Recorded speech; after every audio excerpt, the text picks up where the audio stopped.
Hello friends, Rajasthan इतिहास की इस महत्वपूर्ण क्लासरूम सीरीज में मैं एक बार पुनः आप सभी का स्वागत करता हूं। साथियों, हम राजस्थान इतिहास का एक महत्वपूर्ण टॉपिक राजस्थान का एकीकरण पढ़ रहे हैं। पिछले दो वीडियो के अंतर्गत हमने राजस्थान में एकीकरण की भूमिका और राजस्थान एकीकरण के शुरुआती 3 चरणों की बात हमने विस्तार से की थी। जो साथी नए जुड़े हैं, जिन्होंने पिछले वीडियो एकीकरण के नहीं देखे हैं, तो डिस्क्रिप्शन बॉक्स में जाकर हमारे उन वीडियोज़ को आप देख सकते हैं। आज हम राजस्थान एकीकरण के जो बचे हुए चरण हैं उसकी हम विस्तार से चर्चा करने वाले हैं। हम राजस्थान के 4 अन्य प्रमुख चरणों की चर्चा आज करेंगे।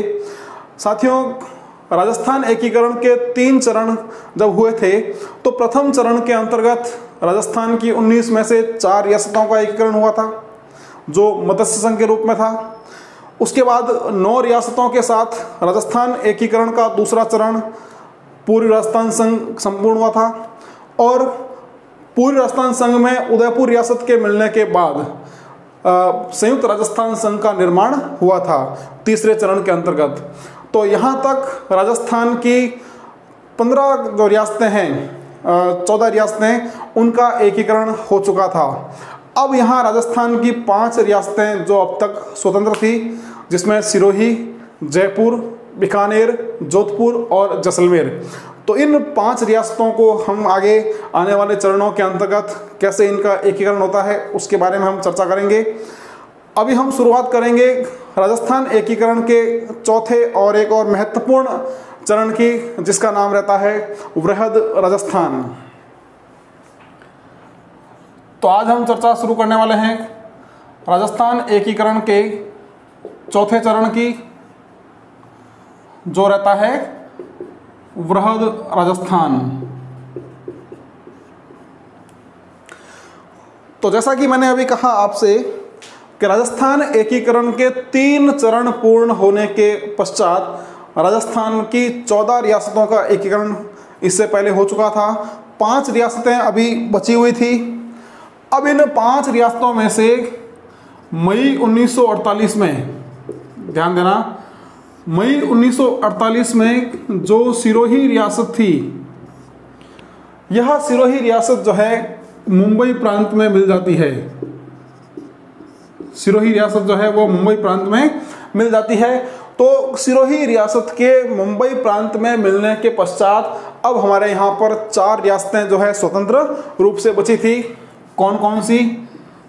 अब इन 4 रियासतों में से जयपुर, जोधपुर, जैसलमेर और बीकानेर, तो ये 4 रियासतें अब स्वतंत्र रूप से बची हुई थी। इन 4 रियासतों में से 3 रियासतें कौन कौन सी? जयपुर, जोधपुर और बीकानेर। तो ये रियासतें उस समय रियासती विभाग की शर्तों को पूर्ण कर रही थी। जो शर्तें थी रियासती विभाग की, जो शर्त थी कि 10 लाख से अधिक आबादी और 1 करोड़ रुपए से अधिक की जो वार्षिक आय है, इनकी शर्तों को ये तीनों रियासतें पूर्ण कर रही थी। तो ये चाहती तो अब स्वतंत्र रूप से भी रह सकती थी, लेकिन उस समय की जो सरकार थी, उन सरकार ने इन रियासतों को, जो रियासती विभाग था, उन रियासती विभाग ने इन रियासतों पर विचार विमर्श करना प्रारंभ किया। उन्होंने इन सभी रियासतों को राजस्थान में मिलाने का जो है प्रयास शुरू किया। अब राजस्थान की जो 4 रियासतें अभी भी स्वतंत्र थी, इन 4 में से 3 रियासतें देखें, जोधपुर, जैसलमेर और बीकानेर। जो 3 रियासतें हैं, जोधपुर, जैसलमेर और बीकानेर, तो ये रियासतें जो है ये रेगिस्तान क्षेत्र में, यानी यहाँ पर रेगिस्तान का फैलाव है।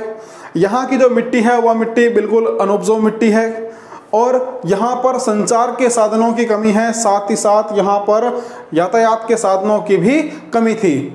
तो ये जो रियासतें हैं, ये रियासतें उस समय आर्थिक रूप से काफ़ी पिछड़ी हुई थी, क्योंकि यहाँ पर संसाधनों की कमी थी और यहाँ की जो जलवायु और जो भौगोलिक संरचना है, उस संरचना के कारण ये तीनों रियासतें काफ़ी जो है आर्थिक दृष्टिकोण से काफ़ी जो है कमज़ोर थी। अब जो उस समय रियासती विभाग के सचिव थे वीपी मेनन।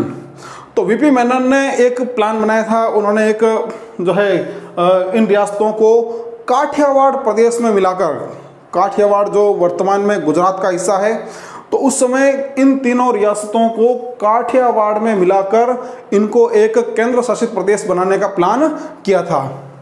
तो केंद्र शासित प्रदेश बनेगा तो सरकार की तरफ से यहाँ इनको मदद की जा सके और इनको आर्थिक रूप से अधिक सक्षम किया जा सके। तो अब काठियावाड़, जैसलमेर, जोधपुर, बीकानेर को काठियावाड़ में मिलाकर इनको केंद्र शासित प्रदेश बनाने का प्लान यहाँ पर किया गया। लेकिन उस समय की जो इन रियासतों की जनता थी, तो उन जनता की जो इच्छा थी कि हम राजस्थान में ही मिलना चाहते हैं। तो रियासती विभाग के सचिव वीपी मेनन के प्लान के अनुसार इनको काठियावाड़ में मिलाकर इसको एक केंद्र शासित प्रदेश बनाना था। लेकिन वहाँ की जो जन भावना थी, जो वहाँ की जनता की इच्छा थी, वह इच्छा कि हम राजस्थान में ही मिलना चाहते हैं।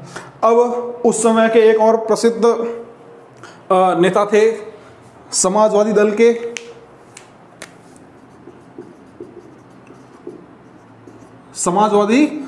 के, एक प्रमुख नेता थे जिनका नाम था राम मनोहर लोहिया।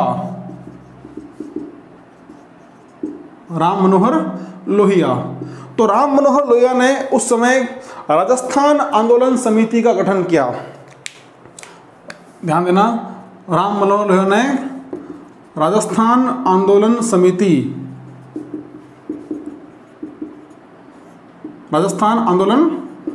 समिति का इन्होंने गठन किया।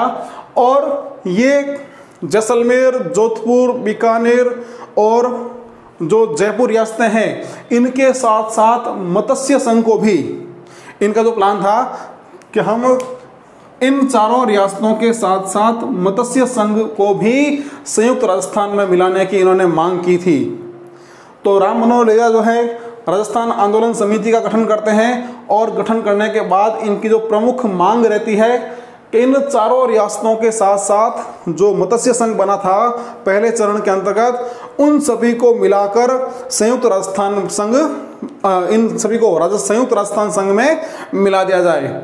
अब भारत सरकार ने इन चारों राज्यों को संयुक्त राजस्थान संघ में मिलाने का निश्चय किया।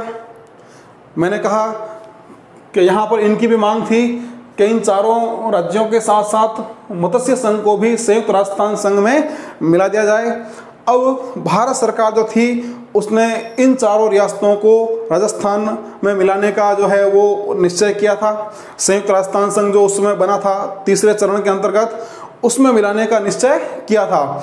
अब 11 जनवरी 1949 को वीपी मेनन, जो उस समय रियासती विभाग के सचिव थे, वो जयपुर के महाराजा सवाई मानसिंह द्वितीय से मिलने जाते हैं।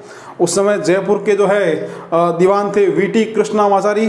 तो इन दोनों के पास वीपी मेनन जाते हैं। तारीख थी 11 जनवरी 1949। तो इस महत्वपूर्ण तारीख को रियासती विभाग के सचिव वीपी मेनन जो है ये जाते हैं जयपुर के महाराजा मानसिंह से मिलने, सवाई मानसिंह द्वितीय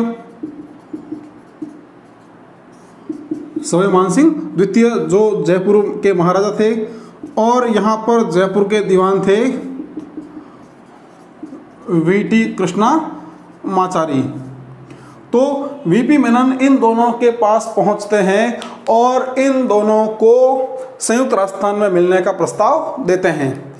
अब यहाँ पर मानसिंह, जो सवाई मानसिंह द्वितीय हैं जयपुर के महाराजा, ये राजपूताना की जो रियासतें थी उन रियासतों को 3 अलग अलग संघों में विभाजन का एक सुझाव देते हैं।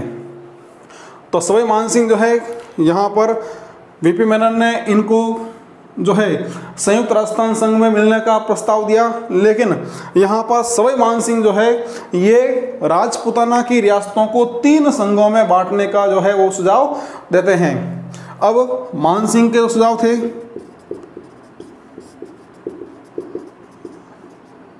तो सवाई मानसिंह द्वितीय के जो सुझाव के अनुसार जो 3 संघ हमारे यहाँ पर बनाए जाने वाले थे, कौन कौन से संघ थे उसको देखें। इनका जो पहला संघ था, 3 संघ बनाने के जो सुझाव देते हैं, उसमें पहला जो संघ है कि जो तीसरे चरण के अंतर्गत संयुक्त राजस्थान संघ बना है, संयुक्त राजस्थान संघ, तो इस संयुक्त राजस्थान संघ को यथावत रखा जाए, यानी यहां पर इसमें कोई फेरबदल नहीं किया जाए। उसके बाद दूसरा जो संघ है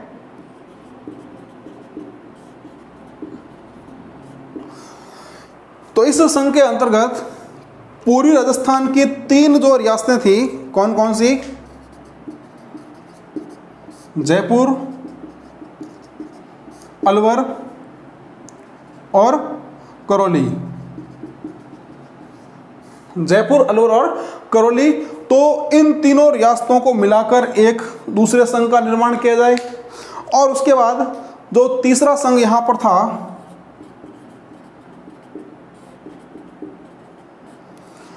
तो पश्चिम राजस्थान के 3 महत्वपूर्ण राज्य कौन कौन से थे उस समय, वो थे जैसलमेर, जोधपुर और बीकानेर। तो तीसरे संघ के अंतर्गत इन तीनों राज्यों को मिलाकर पश्चिमी राजस्थान यूनियन, इन तीनों को मिलाकर पश्चिमी राजस्थान यूनियन, तो पहला संघ जिसमें संयुक्त राजस्थान संघ को यथावत रखा जाए, जो तीसरे चरण में बना था। दूसरा संघ जयपुर, अलवर और करौली को मिलाकर एक नए संघ का निर्माण किया जाए। और तीसरा संघ जैसलमेर, जोधपुर और बीकानेर को मिलाकर पश्चिमी राजस्थान यूनियन को, पश्चिमी राजस्थान यूनियन के नाम से एक तीसरा अलग संघ बनाया जाए। अब 2 रियासतें बची हुई थी पूर्वी राजस्थान में, कौन कौन सी थी, वो थी भरतपुर और धौलपुर। तो 3 संघ ये बनाने का फैसला किया। उसके अलावा इन 2 रियासतों को उत्तर प्रदेश में मिलाने का जो है वो सुझाव इन्होंने दिया था। तो सवाई मान सिंह ने इन 3 संघों के निर्माण के साथ साथ भरतपुर और धौलपुर को उत्तर प्रदेश में मिलाने का जो है वो सुझाव दिया। हालांकि अब इसके बाद वीपी मेनन ने ये कहा मान सिंह से कि हम जन भावना को देखते हुए, क्योंकि उस समय राजपूताना की जो सभी रियासतें थी, उन सभी रियासतों की जो जनता थी, उन जनता की जो एक भावना थी कि हम इस राजस्थान में ही या इस संघ में ही मिलना चाहते हैं।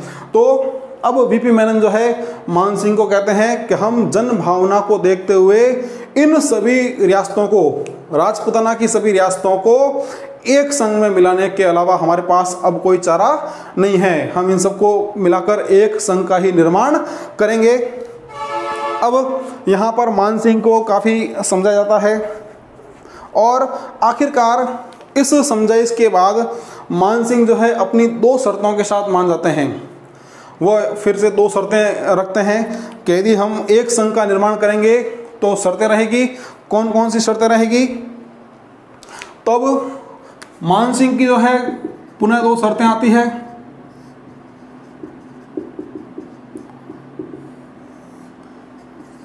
अब यहां पर क्या शर्तें थी कि यदि जयपुर रियासत को मिलाया जाता है, वृहद राजस्थान का निर्माण किया जाता है, तो अब जो मान सिंह है, जो जयपुर के महाराजा हैं, तो मान सिंह को उस वृहद राजस्थान का अब क्या होगा कि इनको वंशानुगत राज प्रमुख बनाया जाए। तो मान सिंह की पहली शर्त थी कि मान सिंह को वंशानुगत राज प्रमुख बनाया जाए, और इनकी जो दूसरी शर्त थी कि अब वृहद राजस्थान की राजधानी जयपुर को बनाया जाए। वृहद राजस्थान की राजधानी, क्योंकि पिछला जो चरण था संयुक्त राजस्थान संघ, उसकी राजधानी उदयपुर में थी। तो मान सिंह ने जयपुर को मिलाने के बाद जो है अब यहाँ की राजधानी को वृहद राजस्थान की राजधानी जयपुर में बनाने का इन्होंने शर्त रखी। अब इन शर्तों को जो है इन शर्तों पर विचार किया गया और विचार के बाद जो है मान सिंह यहाँ पर मान भी जाते हैं और मान सिंह मान जाते हैं। उसके बाद जयपुर रियासत जो है वो इस संघ में मिलने के लिए हामी भर देती है। साथ ही साथ उधर बीकानेर रियासत, तो बीकानेर के जो महाराजा थे शार्दुल सिंह, तो शार्दुल सिंह जो है शुरुआत में नहीं मानते हैं लेकिन आखिरकार वो भी मान जाते हैं। जैसलमेर के जो महाराजा थे वो भी इस विलय पत्र में इस संघ में मिलने के लिए जो है हामी भर देते हैं। अब यहाँ पर एक रियासत जो थी वो थी जोधपुर रियासत, और जोधपुर रियासत के महाराजा थे हनुमंत सिंह। तो हनुमंत सिंह यहाँ पर मिलने के लिए राजी नहीं होते हैं, काफ़ी समझा जाता है, लेकिन चूंकि उस समय अलग पाकिस्तान की मांग करने वाले जो राजा थे जो व्यक्ति थे मोहम्मद अली जिन्ना, तो मोहम्मद अली जिन्ना ने हनुमंत सिंह को पाकिस्तान में मिलने के लिए कहा था कि आपको वहाँ पर बहुत अधिक सुविधाएं और आपको बहुत अधिक अधिकार दिए जाएंगे। तो हनुमंत सिंह जो है मोहम्मद अली जिन्ना के आग्रह पर लगातार पाकिस्तान में मिलने की बात कहते हैं। अब यहाँ पर वीपी मेनन जो है वह वीपी मेनन उनका प्रयास रहता है कि हम इन सभी रियासतों को राजस्थान संघ में मिलाएं। अब यहाँ पर जो जोधपुर के महाराजा है हनुमंत सिंह, वो पाकिस्तान में मिलने के अपने विचार के सिलसिले में ही एक बार दिल्ली पहुँचते हैं मोहम्मद अली जिन्ना से मिलने, लेकिन वहाँ पर वीपी मेनन जो है इनको मोहम्मद अली जिन्ना से मिलने से पहले ही वहाँ से उस समय के जो वायसराय थे लॉर्ड माउंटबेटन, तो वो उनसे मिलाने के लिए ले जाते हैं और वहीं पर जो है वो मजबूरी में इन हनुमंत सिंह को इस राजस्थान संघ में मिलने पर जो है मजबूर हो जाते हैं और वो वहाँ पर विलय पत्र पर हस्ताक्षर भी कर देते हैं। यहीं पर एक और घटना होती है कि जब वीपी मेनन और महाराजा हनुमंत सिंह आमने सामने होते हैं तो हनुमंत सिंह जो है एक पेन पिस्टल तान देते हैं वीपी मेनन की ओर और ये कहते हैं कि मैं आपके दबाव में आने वाला नहीं हूँ। लेकिन इस घटना के दौरान ही माउंटबेटन वहाँ आ जाते हैं, वो उनसे पिस्टल ले लेते हैं और काफ़ी संदेश के बाद विलय पत्र पर हस्ताक्षर करने के बाद हनुमंत सिंह वहाँ से चले जाते हैं। इस तरह अब जो 4 रियासतें थीं, जयपुर महाराजा मान सिंह इन शर्तों के मानने के बाद विलय पत्र पर हस्ताक्षर कर देते हैं। जैसलमेर और बीकानेर शुरुआती कुछ समस्याओं के बाद, शुरुआती कुछ संदेश के बाद ये भी मिल जाती है और जोधपुर के जो हनुमंत सिंह थे वो काफ़ी मुश्किल से इस विलय पत्र पर हस्ताक्षर करते हैं। अब यहाँ पर चारों रियासतें जो है राजस्थान संघ में मिलने का जो है अपनी सहमति दे देती है। तो इसी सिलसिले में 12 जनवरी 1949 को, अब 12 जनवरी 1949 को वीपी मेनन, ध्यान देना, 12 जनवरी 1949 को वीपी मेनन वृहद राजस्थान के निर्माण के सिलसिले में जाते हैं उदयपुर और उदयपुर जाकर वहाँ के महाराणा भूपाल सिंह से मिलते हैं। उनको वृहद राजस्थान में मिलने के लिए जो है प्रस्ताव दिया जाता है, जहाँ पर महाराणा भूपाल सिंह जो है मान भी जाते हैं। और इसके बाद अब 14 जनवरी 1949 को सरदार पटेल उदयपुर में एक जनसभा को संबोधित कर रहे होते हैं और इस जनसभा में इन्होंने, सरदार पटेल ने अब वृहद राजस्थान के निर्माण की घोषणा, वृहद राजस्थान के निर्माण की घोषणा ये करते हैं। तब 14 जनवरी 1949 को वृहद राजस्थान के निर्माण की घोषणा हो जाती है। तो ये घोषणा तक की जो है हमने एक महत्वपूर्ण चर्चा की है। आप चाहें तो एक बार इसका स्क्रीनशॉट ले लें, उसके बाद हम बात करेंगे कि यह वृहद राजस्थान कब बना, उसमें प्रधानमंत्री कौन थे, वहाँ राज प्रमुख, उपराष्ट्र प्रमुख, इसके साथ साथ और क्या परिवर्तन यहाँ हुए थे, उसकी हम चर्चा करेंगे। एक बार आप इसका स्क्रीनशॉट सेव कर लें। तो राजस्थान की इन 4 बड़ी रियासतों के वृहद राजस्थान में मिलने का जो घोषणा इन्होंने कर दी, तो इस घोषणा के बाद अब वृहद राजस्थान के गठन के लिए एक महत्वपूर्ण बैठक का आयोजन दिल्ली में किया गया और इस बैठक में राजस्थान से कुछ महत्वपूर्ण व्यक्तित्व दिल्ली पहुंचे थे। तो ये जो बैठक की गई थी साथियों, यह बैठक 3 फरवरी 1949 को की गई। 3 फरवरी 1949 को दिल्ली में यह महत्वपूर्ण बैठक की गई थी और इस बैठक में वृहद राजस्थान के गठन के लिए जो है चर्चा की गई। अब यहाँ पर राजस्थान से जो महत्वपूर्ण व्यक्तित्व पहुंचे थे, कौन कौन इस बैठक में थे? गोकुल भाई भट्ट,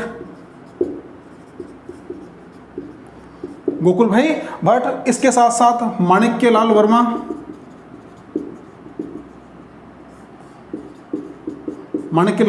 वर्मा, हीरालाल शास्त्री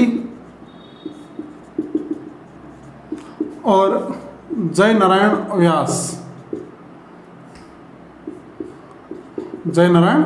व्यास। तो ये सभी व्यक्ति जो है दिल्ली में उस बैठक में पहुंचे थे जहां पर वृहद राजस्थान के गठन के लिए चर्चा की जा रही थी। और इसी बैठक में यहाँ पर निर्णय लिया जाता है कि अब जो वृहद राजस्थान का गठन किया जाएगा तो उस गठन में राज प्रमुख कौन होगा और इसकी जो है राजधानी कहाँ पर बनाई जाएगी। तो अब इस बैठक के अंतर्गत यहाँ पर निर्णय लिया जाता है कि जो जयपुर के महाराजा मानसिंह है, चूँकि जो मानसिंह ने शर्त रखी थी वृहद राजस्थान में मिलने से पहले कि मुझे आजीवन जो है राज प्रमुख का पद दिया जाए। हालांकि उन्होंने वंशानुगत राज प्रमुख की बात कही थी, लेकिन उनको आजीवन राज प्रमुख का पद यहाँ पर दिया जाता है। इसका एक बड़ा कारण ये भी था कि जो मेवाड़ के महाराणा भोपाल सिंह थे वो अपाहिज होने के कारण ऐसा महसूस किया गया कि वो इतने बड़े क्षेत्र को अच्छे से संभाल नहीं पाएंगे। लेकिन चूंकि मेवाड़ राजवंश की जो मान मर्यादा है, राजस्थान की सबसे प्राचीन रियासत भी थी मेवाड़ रियासत, तो वहाँ के मान सम्मान को, मान मर्यादा को ध्यान में रखते हुए अब महाराणा भोपाल सिंह को एक और महत्वपूर्ण पद पर जो है बिठाया जाता है। वह पद रहता है महाराज प्रमुख का, जो महाराणा भोपाल सिंह के मृत्यु तक यह पद उन्हीं के पास रहता है। अब यहाँ पर इस बैठक में निर्णय लिया जाता है कि जो जयपुर के महाराजा सवाई मानसिंह द्वितीय है, इनको आजीवन राज प्रमुख का पद दिया जाएगा। अब महाराज प्रमुख के पद पर महाराणा भोपाल सिंह को बिठाया जाएगा। अब यहाँ बात आती है राजधानी की। तो राजधानी की घोषणा करते समय यहाँ पर 2 जो रियासतें थी उस समय, मारवाड़ यानी जोधपुर और जयपुर, तो ये दोनों रियासतें उस समय जो है राजधानी के प्रबल दावेदार थी। अब चूँकि जोधपुर में जो है जोधपुर की भौगोलिक स्थिति और वहाँ की जो पेयजल की समस्याएं थी, तो वो कहीं ना कहीं जोधपुर को राजधानी बनने में जो है आड़े आ रही थी। अब जयपुर की भौगोलिक स्थिति को देखते हुए और वहाँ पर पेयजल की जो संसाधन है उनकी उपलब्धता के आधार पर जयपुर को अब इस वृहद राजस्थान की राजधानी घोषित किया जाता है। साथ ही साथ जो अन्य प्रमुख रियासतें थी, तो उन रियासतों के महत्व को देखते हुए भी अलग अलग विभाग जो है उन रियासतों को दिए जाते हैं। हम उसकी चर्चा करेंगे। पहले हम बात करते हैं कि यह जो चरण था, इस चरण का अब उद्घाटन कब होता है। तो वृहद राजस्थान जो है, इस वृहद राजस्थान का उद्घाटन एक महत्वपूर्ण तारीख को होता है, जो रहती है 30 मार्च 1949 को इस वृहद राजस्थान का उद्घाटन होता है। और साथियों, ये जो तारीख है काफ़ी महत्वपूर्ण तारीख है, क्योंकि इसी तारीख को हम राजस्थान दिवस के रूप में मनाते हैं। तो ये आपको विशेष ध्यान रखना है। यहाँ पर राजस्थान दिवस 30 मार्च 1949 को वृहद राजस्थान का उद्घाटन किया जाता है। अब इसके उद्घाटनकर्ता कौन थे?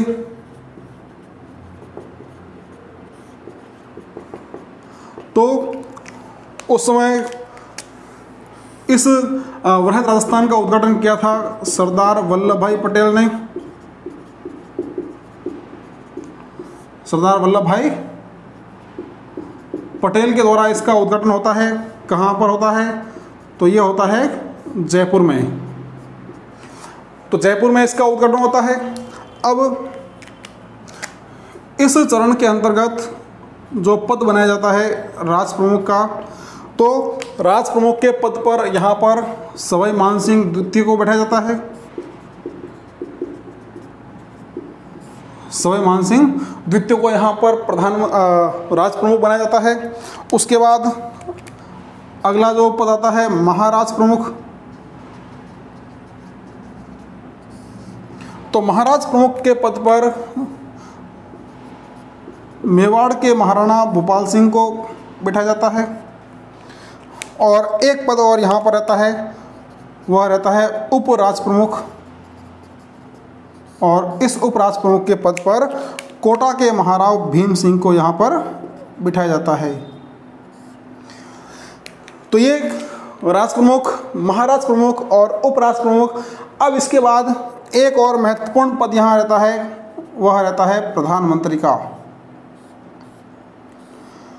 तो साथियों, जब इस वृहद राजस्थान के प्रधानमंत्री की बात आती है तो फिर से दो व्यक्ति इस पद के लिए प्रबल दावेदार होते हैं। एक होते हैं हीरालाल शास्त्री और दूसरे होते हैं जय नारायण व्यास, जो जोधपुर से संबंधित है।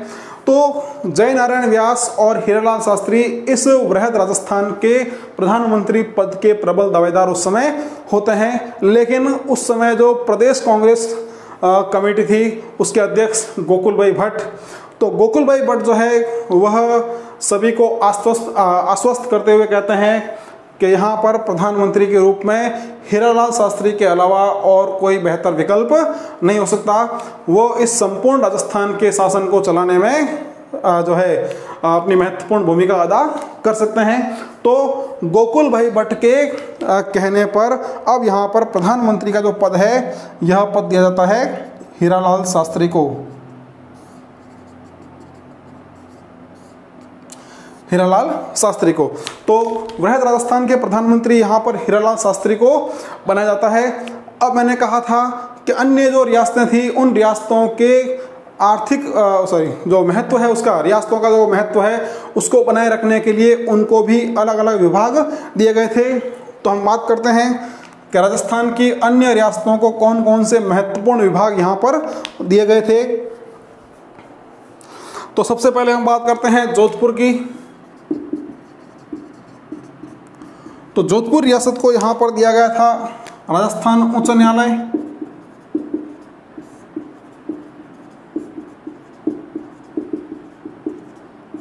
राजस्थान उच्च न्यायालय। उसके बाद बीकानेर की बात करते हैं। तो बीकानेर को शिक्षा विभाग दिया गया था। बात करते हैं हम कोटा की। तो कोटा को वन और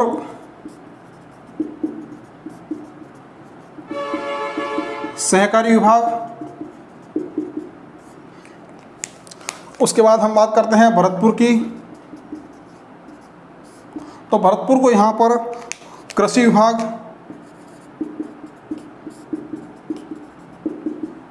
और उदयपुर की बात करेंगे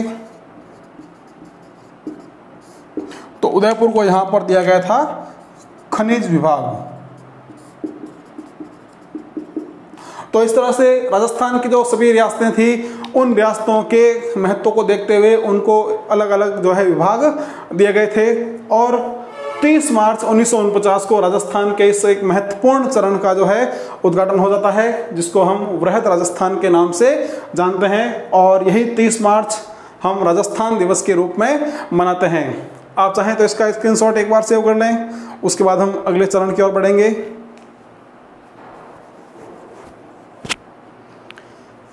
तो तीसरे चरण का यहाँ पर समापन हो जाता है। अब तीसरे चरण के बाद चौथे चरण का यहाँ पर समापन होता है वृहद राजस्थान के रूप में। अब एक और महत्वपूर्ण जो चरण है, वह चरण 5वें चरण के रूप में जिसकी हम चर्चा अब करने वाले हैं। तो साथियों, राजस्थान एकीकरण के चौथे चरण के बाद अब इसका एक महत्वपूर्ण चरण और हमारे सामने आता है, वो रहता है पांचवा चरण। और इस पांचवें चरण को हम संयुक्त वृहद राजस्थान के नाम से जानते हैं। संयुक्त वृहद राजस्थान के नाम से जानते हैं। तो अभी हमने वृहद राजस्थान के गठन की बात की थी। तो जिस समय वृहद राजस्थान के गठन की चर्चा चल रही थी, उसी दौरान जो रियासती विभाग है, यह रियासती विभाग 13 फरवरी 1949 को दिल्ली में एक महत्वपूर्ण बैठक करता है, जिसमें मत्स्य संघ के सभी शासकों को बुलाया जाता है। तो ये जो बैठक रहती है, यह बैठक रहती है 13 फरवरी 1949 को। बैठक कौन बुलाता है? यह बुलाता है रियासती विभाग। और इस बैठक में राजस्थान में जो मत्स्य संघ था, जिसका गठन पहले चरण में हुआ था, तो मत्स्य संघ के जो प्रशासक हैं वह इस बैठक में शामिल होते हैं। अब इस बैठक में रियासती विभाग को मालूम चलता है कि मत्स्य संघ की जो 4 रियासतें थी, 4 रियासतें कौन कौन सी? अलवर, करौली, भरतपुर और धौलपुर। तो यहाँ पर रियासती विभाग को यह मालूम चलता है कि इन 4 रियासतों में से 2 रियासतें अलवर और करौली ये वृहद राजस्थान में मिलने के लिए तैयार है। ये वृहद राजस्थान में मिलने के लिए तैयार है, लेकिन भरतपुर और धौलपुर जो हैं, ये 2 रियासतें भाषाई आधार पर, ध्यान देना, क्योंकि इस क्षेत्र में इन दोनों की जो सीमा है वो उत्तर प्रदेश से लगती है और इस सीमावर्ती क्षेत्र में ब्रज भाषा का प्रचलन है। तो ये दोनों रियासतें उस समय भाषाई आधार पर उत्तर प्रदेश में मिलने की इच्छा करती है। तो अब वृहद राजस्थान में अलवर करौली मिलने के लिए तैयार है, लेकिन भरतपुर और धौलपुर जो है भाषाई आधार पर इसमें उत्तर प्रदेश में मिलने की इच्छा रखती है। अब रियासती विभाग यहाँ पर एक और महत्वपूर्ण कदम उठाता है। वह भरतपुर और धौलपुर की जो जनता है, उस जनता की जो है भावनाओं को जानने के लिए या जनता की राय जानने के लिए कि वो जनता किस में मिलना चाहती है, तो यहाँ पर एक महत्वपूर्ण समिति का गठन होता है। इस समिति को आप ध्यान रखना, काफ़ी महत्वपूर्ण है, और यह रहती है डॉक्टर शंकर देव राय समिति। पहला सवाल यह बनता है कि डॉक्टर शंकर देव राय समिति का जो संबंध है वो राजस्थान एकीकरण के कौन से चरण से है? तो इनका जो संबंध है वह संयुक्त वृहद राजस्थान के गठन से संबंधित है। और अब इन्होंने काम क्या था? काम क्या क्या था? तो डॉक्टर शंकर देव राय समिति का गठन यहाँ पर किया गया और इसमें 2 और सदस्य रखे गए थे। तो अध्यक्ष इसके समिति के डॉक्टर शंकर देव राय, और इसके जो सदस्य थे, एक थे प्रभुदयाल, पहले सदस्य प्रभुदयाल, और जो दूसरे सदस्य थे वो थे R.K. सिंगावा। R.K. सिंगावा। तो 2 सदस्यों के साथ डॉक्टर शंकर देव राय समिति का गठन किया गया था।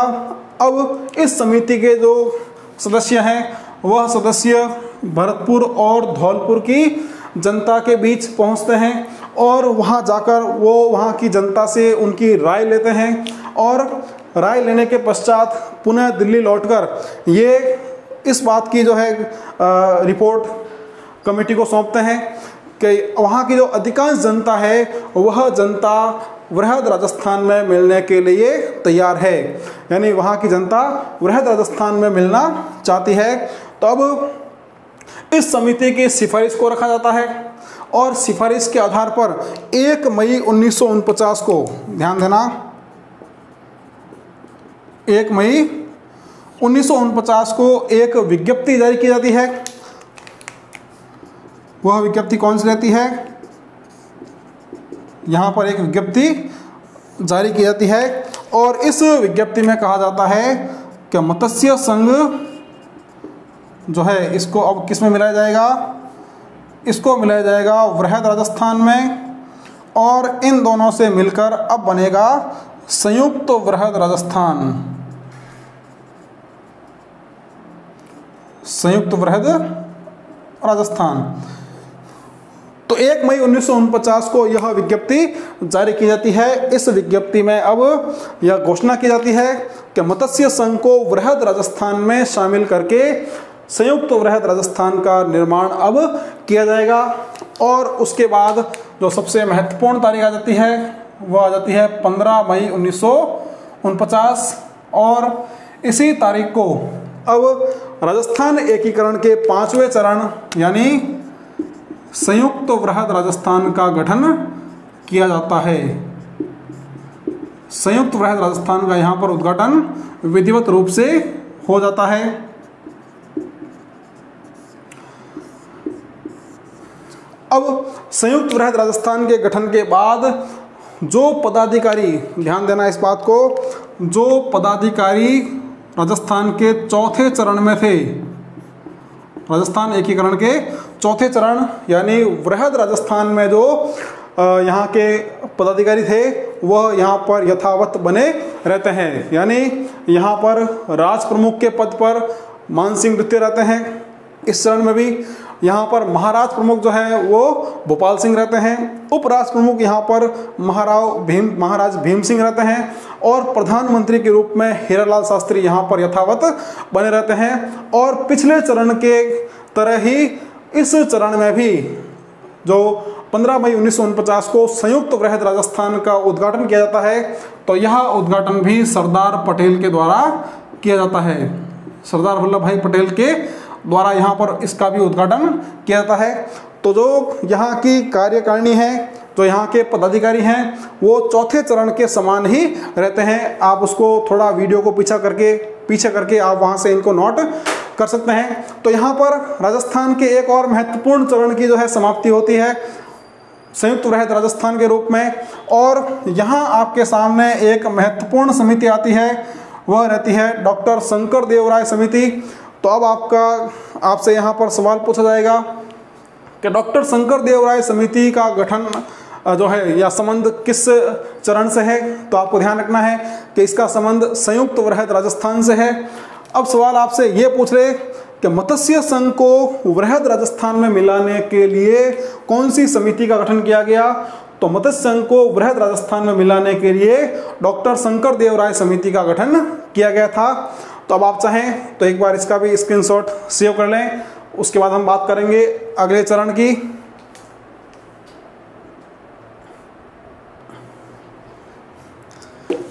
तो यहाँ तक राजस्थान एकीकरण के 5 चरण पूर्ण हो चुके हैं, और 5 के बाद अब एक और महत्वपूर्ण चरण रहेगा, वह रहेगा छठा चरण। तो यहाँ तक राजस्थान या राजपूताना की जो 18 रियासतें थी, उन 18 रियासतों का एकीकरण हो चुका है। अब आपको पता है कि जो सिरोही रियासत है वह सिरोही रियासत मुंबई प्रांत में मिल गई थी। तब हम देखेंगे कि कैसे सिरोही रियासत को छठे चरण के अंतर्गत पुनः राजस्थान में मिला जाता है, इसके बारे में चर्चा हम विस्तार से करेंगे। अब बात करते हैं हम राजस्थान एकीकरण के एक और महत्वपूर्ण चरण, छठे चरण की, और यह छठा चरण रहता है राजस्थान संघ। साथियों, अब तक हमने राजस्थान एकीकरण के 5 चरण पढ़े। उन 5 चरणों के दौरान जो हमारा पिछला चरण था उसमें मत्स्य संघ जो है उसको भी राजस्थान में मिला जाता है। अब यहाँ पर एक रियासत बच जाती है। 19 रियासतों में से 18 रियासतें अब तक आपस में जुड़ चुकी हैं। अब एकमात्र सिरोही रियासत बची है। तो साथियों, सिरोही रियासत को भी राजस्थान में मिलाने के प्रयास काफ़ी पहले ही शुरू हो गए थे।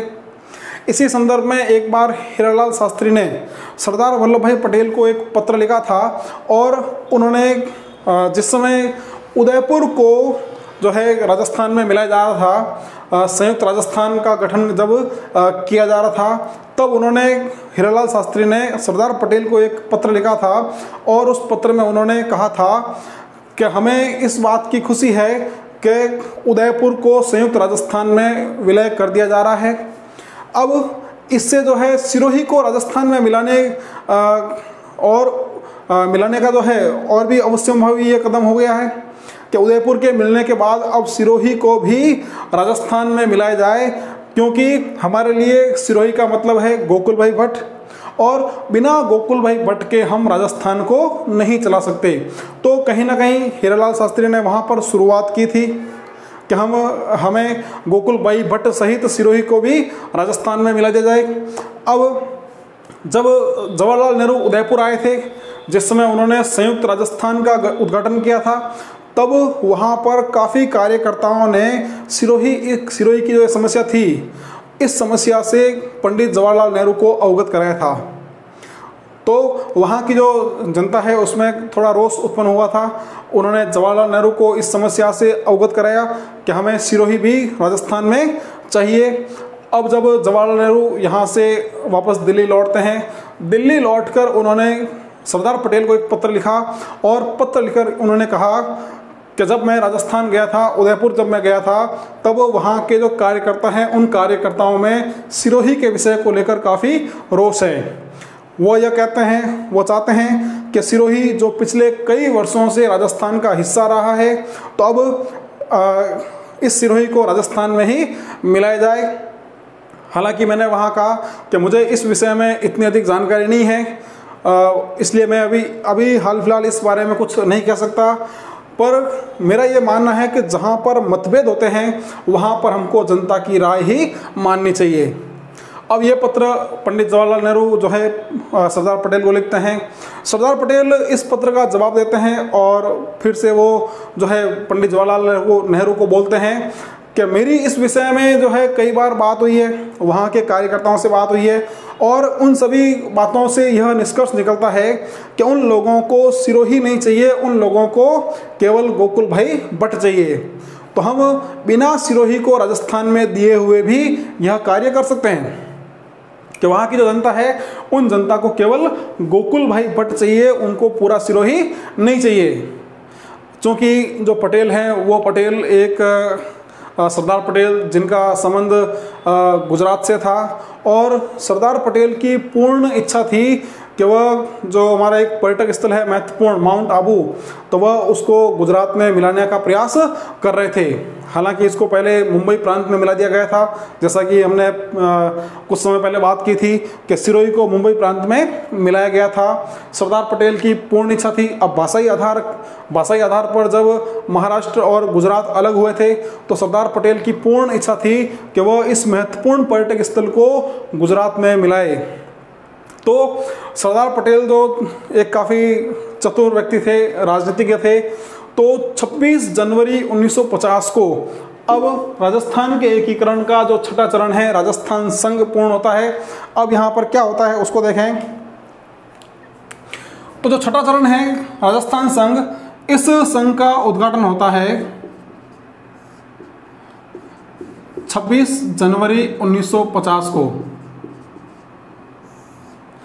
26 जनवरी 1950 को।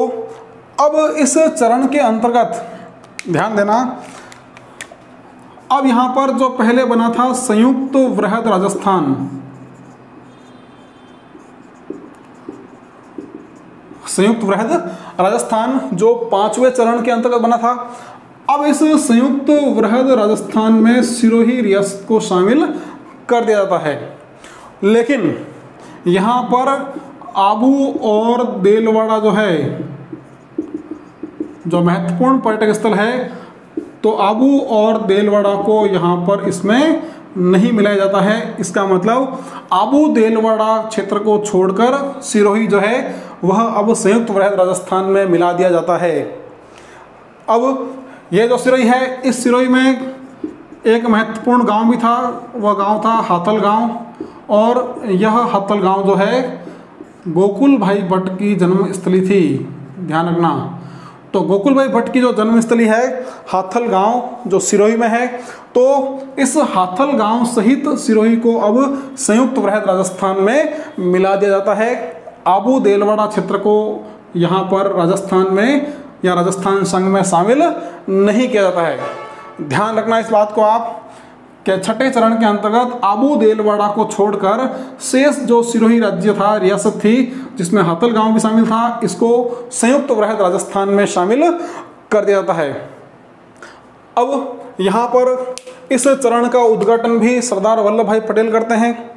यहाँ पर सभी पदाधिकारी और राजधानी जो पूर्व चरण में थे वही रहते हैं। अब यहाँ पर एक और महत्वपूर्ण काम ये होता है कि यहाँ पर राजपूताना का जो ये क्षेत्र है, क्योंकि यहाँ पर 26 जनवरी 1950 को भारत का संविधान भी लागू हुआ था, तो जो राजपूताना का जो क्षेत्र था, इस क्षेत्र को अब संवैधानिक रूप से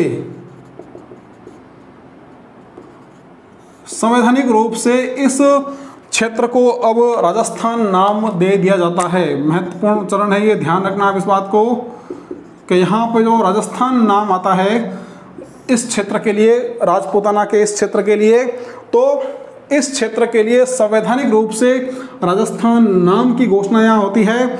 और साथ ही साथ अब यहाँ पर जयपुर को राजधानी भी जो है इस राजस्थान के लिए बनाया जाता है।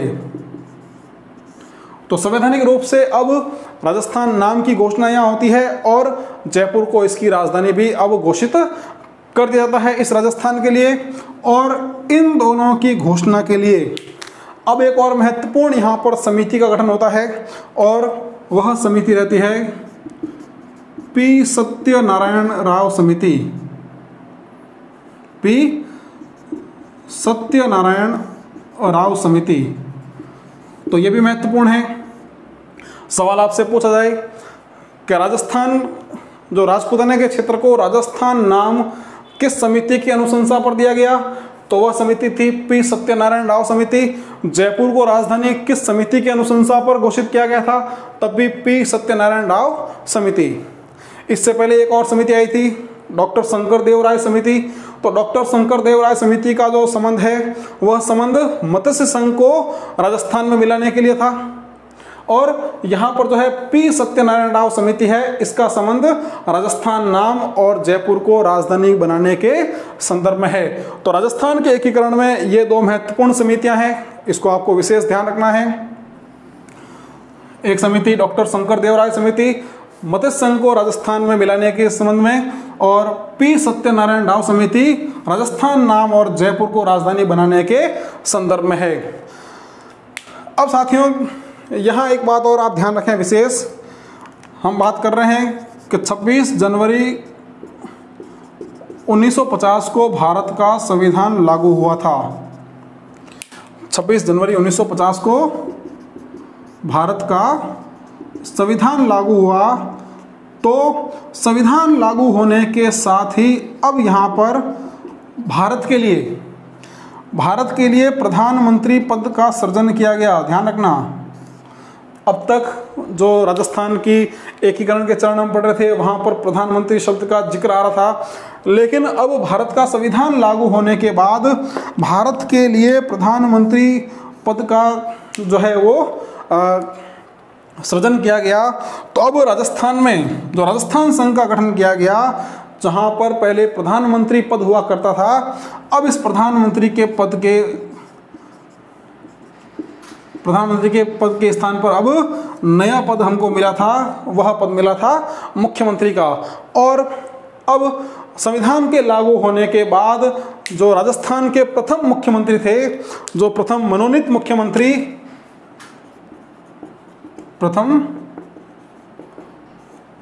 मुख्यमंत्री तो ये थे हीरालाल शास्त्री। ध्यान रखना इस बात का। उससे पहले तक यह पद प्रधानमंत्री का पद हुआ करता था, लेकिन भारत का संविधान लागू होने के बाद जो प्रधानमंत्री का पद है यह भारत देश के लिए होने लगा। तो प्रधानमंत्री के पद के बाद अब यहाँ पर नया पद सृजन किया गया, और यह पद था मुख्यमंत्री का। और इस मुख्यमंत्री के पद पर मनोनीत होने वाले जो पहले व्यक्ति थे वो व्यक्ति थे हीरालाल शास्त्री। तो साथियों, यहाँ पर राजस्थान एकीकरण का छठा और महत्वपूर्ण चरण राजस्थान संघ का भी समापन होता है। तो सरदार पटेल की जो कोशिशें थी, उन कोशिशों के अनुसार सिरोही राज्य को वो गुजरात में मिलाना चाहते थे, लेकिन हमारे यहाँ के जो नेता हैं, जनता है, उनके विरोध के कारण अब जो गोकुल भाई भट्ट का गांव है हाथल गांव, तो हाथल गांव के सहित जो सिरोही का क्षेत्र है उसको संयुक्त वृहद राजस्थान में मिला दिया गया और आबू देलवाड़ा क्षेत्र अभी भी इस राजस्थान से अलग था, जो राजस्थान एकीकरण के अंतिम चरण में राजस्थान में मिलने वाला है। तो यहाँ तक राजस्थान को संवैधानिक रूप से राजस्थान नाम मिल गया। यहाँ जयपुर जो है राजधानी घोषित कर दी गई। पी सत्यनारायण राव समिति की सिफारिशों पर यह दोनों काम किए गए थे और संविधान लागू होने के बाद जो प्रधानमंत्री का पद था वह अब भारत में सृजित किया गया और राजस्थान में प्रधानमंत्री के पद के स्थान पर अब नया पद मुख्यमंत्री का सृजित किया गया और इस मुख्यमंत्री पद पर मनोनीत होने वाले पहले मुख्यमंत्री हीरालाल शास्त्री थे। आप चाहें तो एक बार इसका स्क्रीनशॉट सेव कर लें।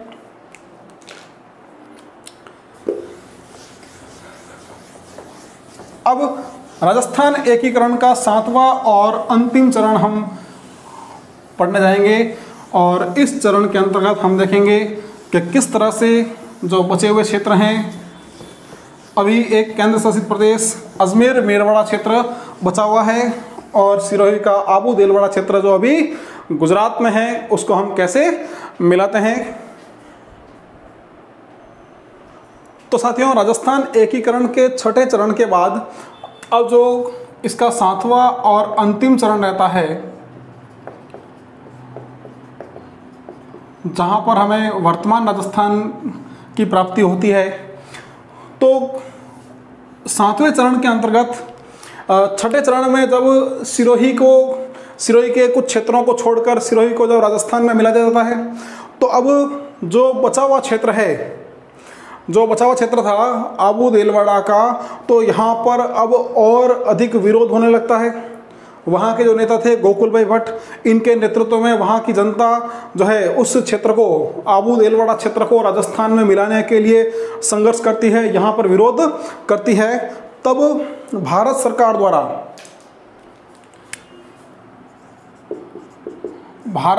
द्वारा राज्य पुनर्गठन आयोग का जो है गठन किया जाता है। राज्य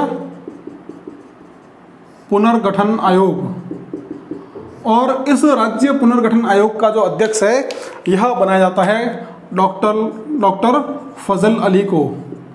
तो डॉक्टर फजल अली के नेतृत्व में अब राज्य पुनर्गठन आयोग का जो है निर्माण किया जाता है और डॉक्टर फजल अली के नेतृत्व में राज्य पुनर्गठन आयोग की सिफारिशों के आधार पर ही, ध्यान देना, इस राज्य पुनर्गठन आयोग की सिफारिश पर ही अब जो तारीख आ जाती है महत्वपूर्ण, वह तारीख रहती है 1 नवंबर 1956, जब इस अंतिम चरण का भी जो है गठन हो जाता है। और इस पुनर्गठन आयोग की सिफारिश के आधार पर अब जो महत्वपूर्ण क्षेत्र राजस्थान में मिले जाते हैं, कौन कौन से? एक आबू और देलवाड़ा क्षेत्र, आबू देलवाड़ा क्षेत्र है, इसको भी अब राजस्थान में मिलाया जाता है। उसके बाद जो केंद्र शासित प्रदेश था, केंद्र शासित प्रदेश अजमेर मेरवाड़ा, तो इसको भी राजस्थान में मिलाया जाता है। इसके अलावा मध्य प्रदेश की मंदसौर जिला जो है उसकी भानपुरा तहसील है और भानपुरा तहसील का एक क्षेत्र है सुनेल टप्पा।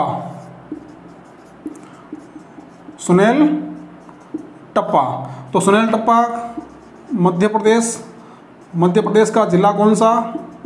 मंदसौर, और मंदसौर की तहसील थी भानपुरा।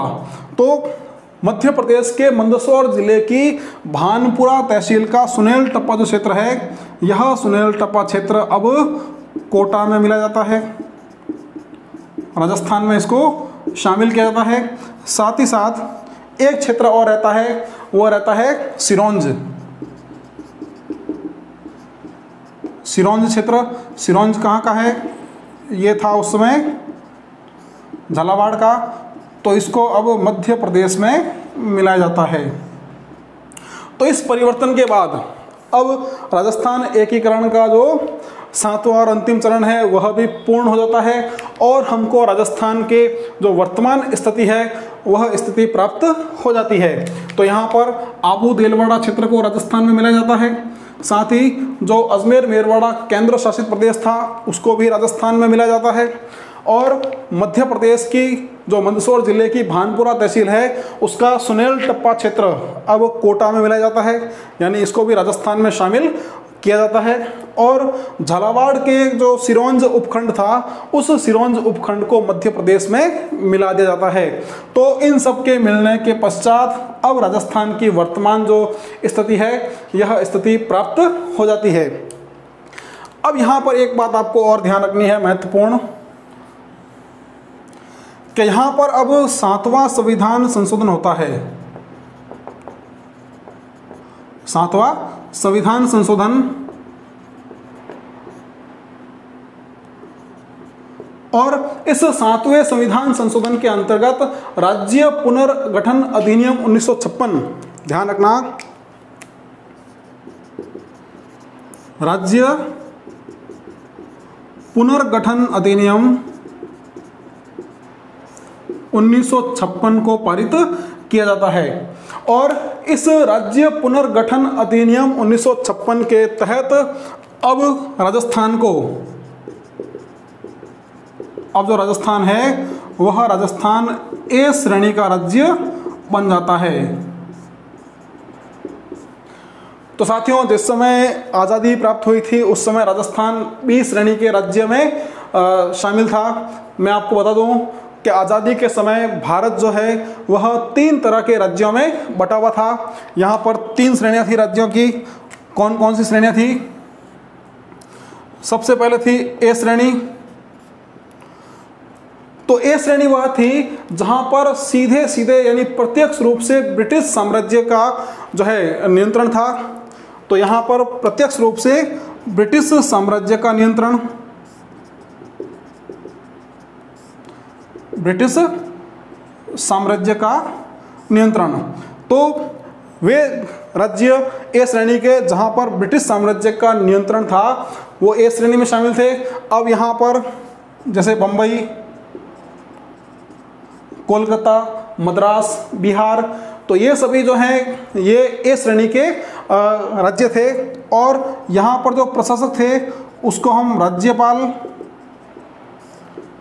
या इसको हम गवर्नर कहते थे। तो ये पहले ए श्रेणी के राज्य। उसके बाद दूसरी श्रेणी थी बी श्रेणी। तो बी श्रेणी वह थी जिसमें आज़ादी के बाद छोटी छोटी रियासतों को मिलाकर उस राज्य का निर्माण किया गया था। तो वो सभी थे बी श्रेणी में। और यहाँ का जो प्रशासक था वह प्रशासक कहलाते थे राज प्रमुख, यानी रियासतों के एकीकरण से, रियासतों के एकीकरण से जिन राज्यों का निर्माण हुआ था वह बी श्रेणी के राज्य थे। अब राजस्थान जो है वह राजस्थान इसमें शामिल था बी श्रेणी में। और तीसरी श्रेणी थी सी श्रेणी। तीसरी सी श्रेणी जो केंद्र शासित प्रदेश थे, जो केंद्र शासित प्रदेश थे जिनको हम कहते हैं चीफ कमिश्नरी, चीफ कमिश्नरी। और यहाँ के जो प्रशासक थे वह थे चीफ कमिश्नर। तो ये 3 श्रेणियों के जो राज्य थे स्वतंत्रता के समय, राजस्थान उस समय बी श्रेणी में शामिल था। लेकिन 7वें संविधान संशोधन के अंतर्गत राज्य पुनर्गठन अधिनियम 1956 में राजस्थान को अब जो है बी श्रेणी से हटाकर ए श्रेणी का राज्य बना दिया गया था। अब यहाँ पर एक और महत्वपूर्ण चर्चा मैं करना चाहूँगा कि यहाँ इस चरण के बाद, यहाँ मैं लिख देता हूँ, आप व्यवस्थित वीडियो के साथ साथ इसको नोट्स फॉर्मेट में बनाते रहें। अब जब सातवां चरण पूर्ण हुआ था तब यहाँ पर जो राज प्रमुख का पद था, तो इस राज प्रमुख के पद को अब यहाँ पर समाप्त किया गया और राज प्रमुख के पद के स्थान पर अब यहाँ पर नया पद आया गया था, सृजित किया गया था, वह था राज्यपाल का। और राज्यपाल का पद सृजन करने के बाद जो राजस्थान के पहले राज्यपाल बने थे वह बने थे गुरुमुख निहाल सिंह। गुरुमुख निहाल सिंह ये राजस्थान के पहले राज्यपाल बने थे जिनको पद और गोपनीयता की शपथ जो है, पद और गोपनीयता की शपथ ये दिलाई थी महाराजा मानसिंह द्वितीय ने। जयपुर के महाराजा जो थे उस समय राजप्रमुख थे, इन्होंने गुरुमुख निहाल सिंह को पद और गोपनीयता की शपथ दिलाई थी। तो 7वें चरण के बाद एक और महत्वपूर्ण काम यह हो जाता है कि यहाँ राज प्रमुख का पद समाप्त करके उसके स्थान पर राज्यपाल का पद जो है सृजित किया जाता है और गुरुमुख निहाल सिंह राजस्थान के पहले राज्यपाल बनाए जाते हैं। अब इस समय राजस्थान के मुख्यमंत्री थे, जिस समय 7वां चरण चल रहा था, समाप्त हुआ था, उस समय राजस्थान के मुख्यमंत्री थे मोहनलाल सुखाड़िया। मोहनलाल सुखाड़िया, और मोहनलाल सुखाड़िया को आधुनिक राजस्थान का जनक कहा जाता है। ध्यान रखना इस बात का, मोहनलाल सुखाड़िया को आधुनिक राजस्थान का जनक कहा जाता है। तो ये भी आप ध्यान रखें।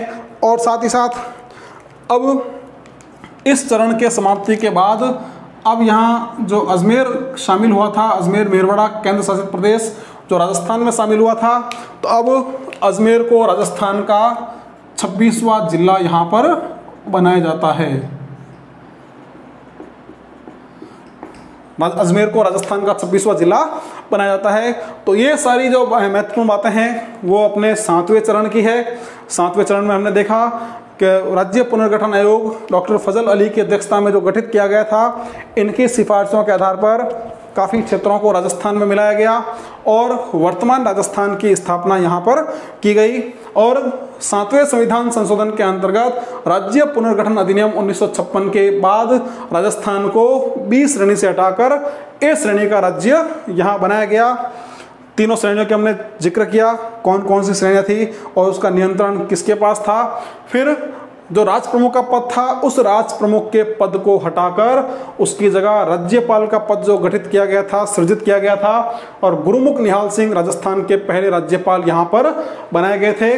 और मोहनलाल सुखाड़िया जो 7वें चरण के समय राजस्थान के मुख्यमंत्री थे, इनको राजस्थान या आधुनिक राजस्थान का जनक कहा जाता है। और यहीं पर राजस्थान में अजमेर को 26वां जिला बनाया गया था। तो ये राजस्थान एकीकरण का 7वां और अंतिम चरण, जिसके बाद राजस्थान की वर्तमान जो स्थिति है, वर्तमान स्वरूप जो है वह अस्तित्व में आ गया था। आप चाहें तो एक बार इसका स्क्रीनशॉट सेव कर लें।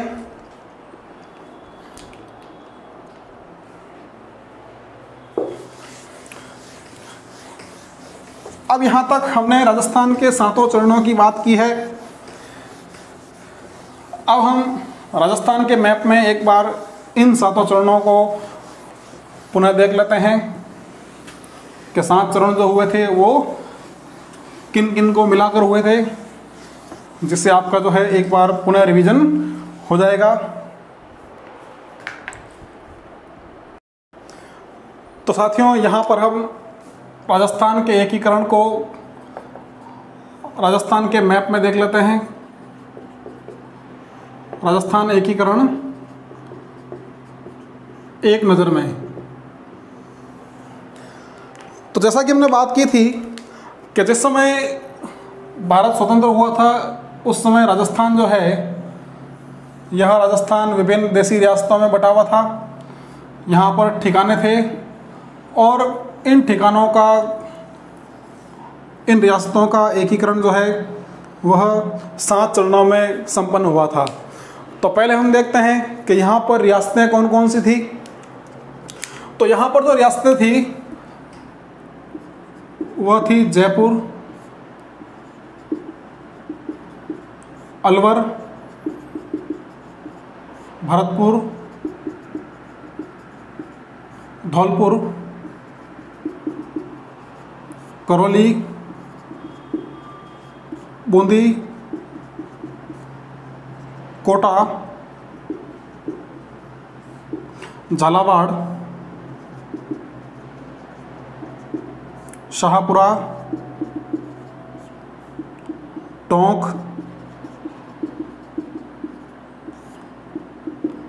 किशनगढ़, प्रतापगढ़, बांसवाड़ा, डूंगरपुर, उदयपुर, सिरोही, जोधपुर, जैसलमेर और बीकानेर। तो ये 19 रियासतें अलवर, जयपुर, भरतपुर, धौलपुर, किशनगढ़, करौली, टोंक, बूंदी, कोटा, झालावाड़, शाहपुरा, प्रतापगढ़, बांसवाड़ा, डूंगरपुर, उदयपुर, सिरोही, किशनगढ़, जोधपुर और जैसलमेर और बीकानेर। तो ये 19 रियासतें। 19 रियासतों के अलावा यहाँ पर ठिकाने, पहला ठिकाना नीमराना, दूसरा ठिकाना लावा और तीसरा था कुशलगढ़। तो ये 3 ठिकाने। और उसके बाद एक था केंद्र शासित प्रदेश, ये था अजमेर, मेरवाड़ा। तो ब्लैक रंग में जो ब्लैक कलर में है वो राजस्थान की रियासतें, रेड कलर में जो है वो राजस्थान के ठिकाने और जो ब्लू कलर में है वो केंद्र शासित प्रदेश। अब बात करते हैं पहले चरण की।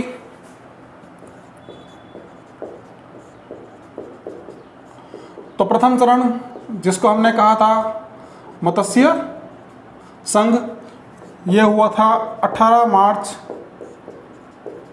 1948 को। तो अब इस मत्स्य संघ में मैं यहाँ पर शॉर्ट में लिखूंगा, आप उसको नोट्स बनाते समय पूरा लिखें।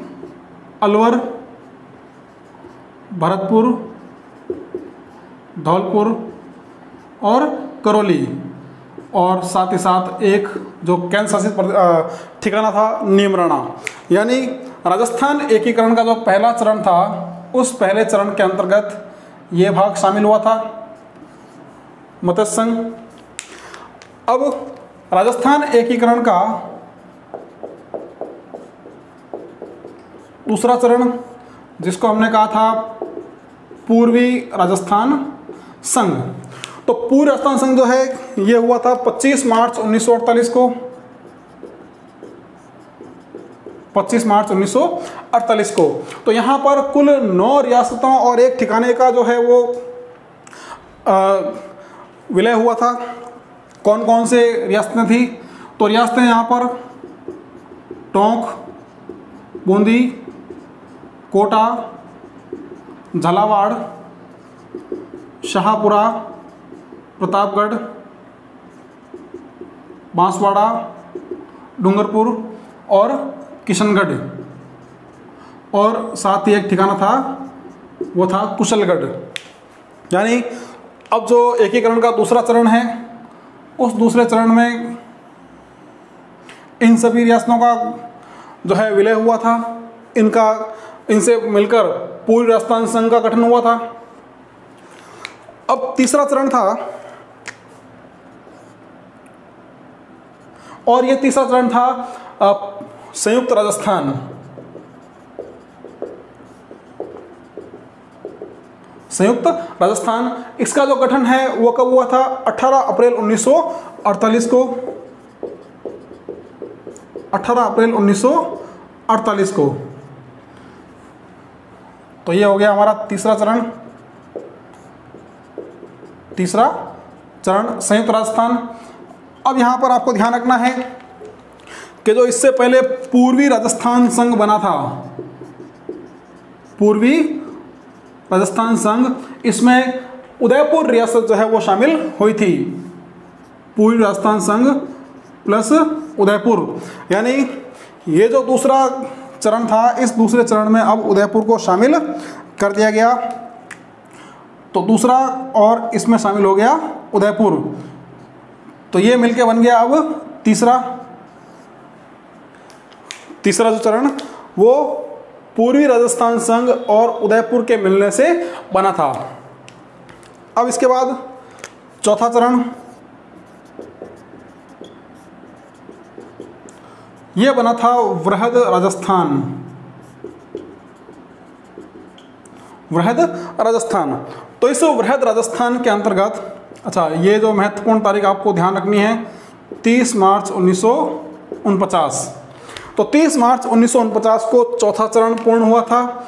अब इस चौथे चरण के अंतर्गत जो संयुक्त राजस्थान था, संयुक्त राजस्थान, और इसमें 4 रियासतें शामिल हुई थी। कौन कौन सी? वह थी जयपुर, मैं यहाँ पर शॉर्ट में लिख देता हूँ, आप इसको पूरा लिखें। जयपुर के बाद जैसलमेर, जोधपुर और बीकानेर। यानी अब जो अगला चरण था, उस चरण में जो यहाँ था पूर्वी राजस्थान संघ, पूर्वी राजस्थान संघ के बाद संयुक्त राजस्थान। अब इस संयुक्त राजस्थान में सिरोही अलग हो जाएगा, और सिरोही के अलग होने के बाद जैसलमेर, जोधपुर, बीकानेर और जयपुर, यहाँ पर जो अजमेर मेरवाड़ा क्षेत्र है यह अलग रहेगा, यह अलग रहेगा। तो अब जो, अच्छा ये यहाँ कर दूं मैं, यह हो गया था तीसरा चरण। अब तीसरे चरण के बाद यह हो जाएगा चौथा चरण।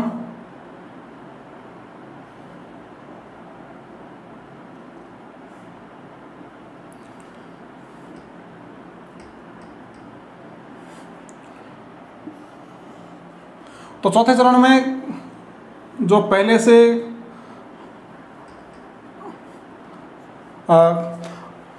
जो संयुक्त राजस्थान था, तो संयुक्त राजस्थान में अब जो है जयपुर, बीकानेर, जैसलमेर और जोधपुर, ये 4 रियासतें जुड़ जाती है। अब चौथे के बाद जो 5वां चरण है,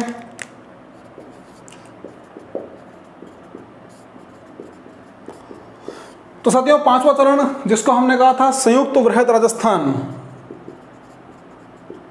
संयुक्त वृहद राजस्थान, और संयुक्त वृहद राजस्थान की तारीख थी 15 मई 1949। 15 मई 1949।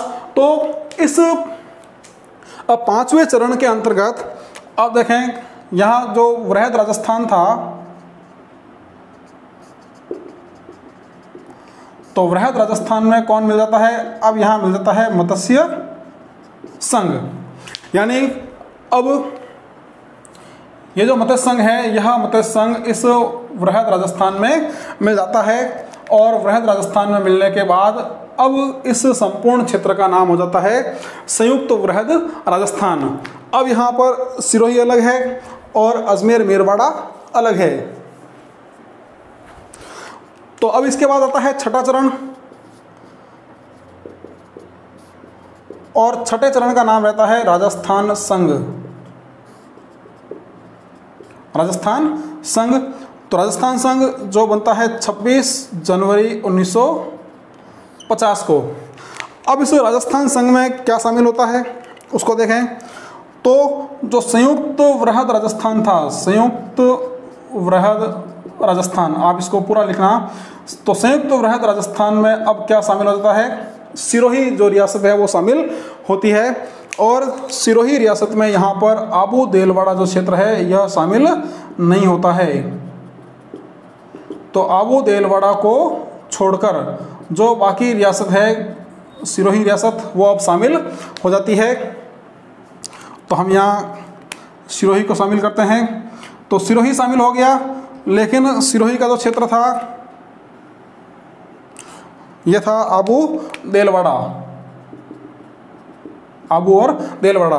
तो छठे चरण के बाद राजस्थान की स्थिति कुछ ऐसी बनती है, और अब जो फाइनली 7वां चरण है,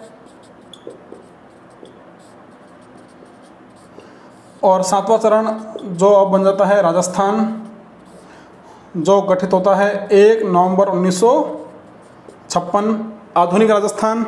और इसमें अब जो राजस्थान संघ था,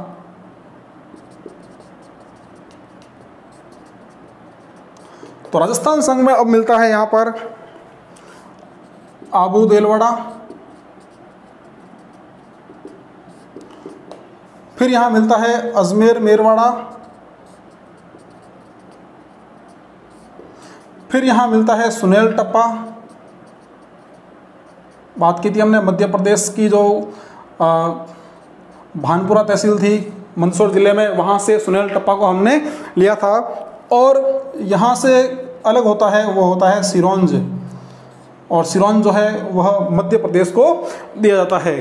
तो इन सब के बाद अब फाइनली जो है राजस्थान पूर्ण रूप से एकीकृत हो जाता है। यानी अब 7वें चरण के बाद राजस्थान की जो स्थिति है वह वर्तमान में आपको यह नज़र आती है। तो साथियों, 18 मार्च 1948 से शुरू होकर 1 नवंबर 1956 तक हमारा यह एकीकरण जो है चलता है। और एकीकरण की जो पूरी अवधि रहती है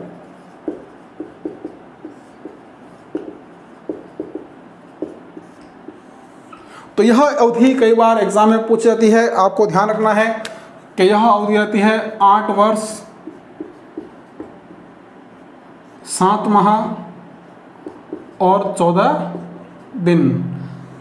ये भी काफ़ी महत्वपूर्ण है कि राजस्थान का एकीकरण जो है वह कितने समय अवधि तक चला था। तो राजस्थान का एकीकरण 8 वर्ष 7 माह और 14 दिन तक चला था। तो ये राजस्थान की सभी 19 रियासतें, 19 रियासतों के अलावा 3 ठिकाने और एक केंद्र शासित प्रदेश। आप चाहें तो एक बार इसको सेव कर लें स्क्रीनशॉट के माध्यम से।